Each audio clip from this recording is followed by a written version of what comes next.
House that I have for rent at 1241 Old Sackville Road. Pretty small, about 550 square feet, 2 bedrooms. This used to be a driveway that people used to use, but it's really too steep, so most of the tenants park right here, this wide part of the road, or in the adjoining driveway at the house next door, which belongs to me.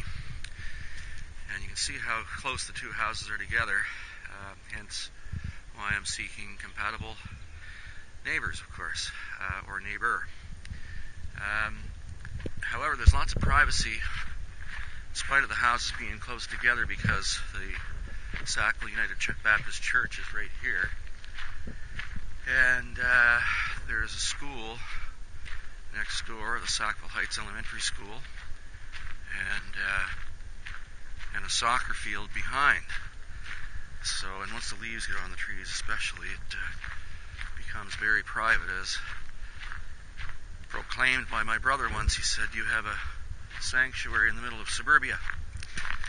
Anyway, this is perfect for anybody that has a very small child, grade 1 to 6, because that's an excellent school.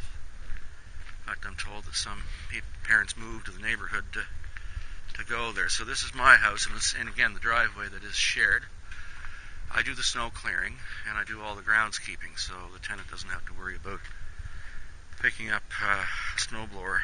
They have to shovel a little bit of their own walkway or their deck or whatever, and this is just kind of a shared walkway that the tenant does or can or doesn't have to use, because they can walk down over the hill there if they park their car in the street. That's a new garden that I'd put in for my previous tenant. It could be utilized for vegetables and or flowers. You can see the soccer field behind there.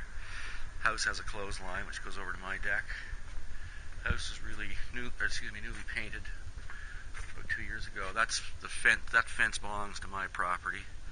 So again, it adds a little bit of privacy between this house and the next door house. And this is the living room, fairly small but nice and bright and airy. My dad lived here for 16 years, and he was an oil painter, and that's one of his paintings right there, still left in the home. The house has a propane fireplace in the basement, which can be activated. That's why I left the grate there when I put a new floor in.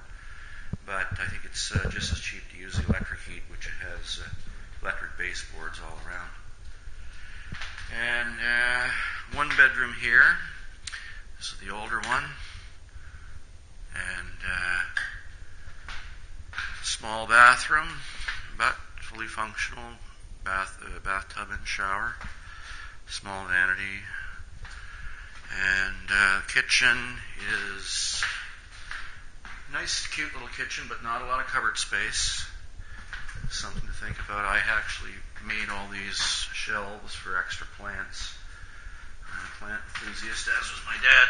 This door opens out onto the deck. And again, you'll see how close the two houses are together. But I have gardens in the back of my place, which I share with the tenant, and raspberries and blackberries ring the property, and raspberries planted right there. So I'm an avid gardener, and certainly encouraging anybody that likes to garden to consider this house. And this is the little dining area, I guess. At one time it was my dad's workshop. That's the washer and dryer, fridge and stove. Fairly new washer and dryer, actually. And this is the master bedroom. House has full HD cable, 2 different cables. You can put a TV in the bedroom and the living room if need be. There's not much closet space in this house. In fact, there's none. Literally none. That's the only closet in the house. So if tons and tons of clothes is an issue for somebody, it may not be the place for them. And of course, this door opens out onto the deck as well. So you got 2 ways to get out onto the deck. And again, you'll see the soccer field right there, which is pretty quiet most of the time. And so that's about it. If you're interested, send me an email and